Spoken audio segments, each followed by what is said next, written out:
നമ്മളോട് ഒന്നും പറയുന്നുണ്ട്. പറയാനില്ല. എല്ലാം ദൈവം നിശ്ചയിച്ച വഴിയെ കാര്യങ്ങൾ പോകുന്നു.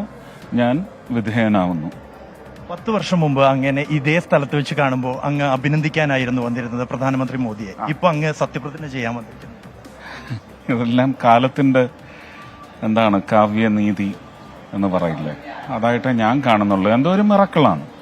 ആ മിറക്കിൾ ഒരു ചെയിൻ റിയാക്ഷൻ പോലെ ഇങ്ങനെ അതിനകത്തേക്ക് കാറ്റലിസ്റ്റുകളൊക്കെ ചേർന്ന് ഒരു കറ്റാലിറ്റിക് ആക്ഷൻ വന്നതിന്റെ ഫലമായിട്ട് ഇന്ന് ഈ ഒരു പരുവത്തിലെത്തി നിൽക്കുന്നു.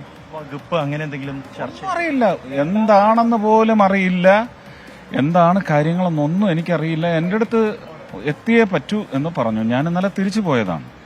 എത്തിയേ പറ്റൂ എന്ന് പറഞ്ഞു, ഞാൻ വന്നു. എനിക്ക് അത്രേ അറിയുള്ളൂ. ഇന്ന് മറ്റൊരു മന്ത്രി അതൊന്നും എനിക്കറിയില്ല. എനിക്കിത് മാത്രമേ അറിയൂ. ഞാൻ TV പോലും തുറന്നിട്ടില്ല. കാരണം എനിക്ക് റെഡിയാവാനുള്ള സമയമേ കിട്ടിയിട്ടുള്ളൂ. ആശംസകളും. Thank you. തൃശ്ശൂരിലെ ജനങ്ങളെ, ഇപ്പോൾ നിയുക്ത മന്ത്രി ജനങ്ങൾക്ക് വേണ്ടി അവരുടെ കാലിൽ തൊട്ട് വന്നിച്ച് അനുഗ്രഹാശംസകളോടെ ഞാൻ മുന്നോട്ട് പോകുന്നു.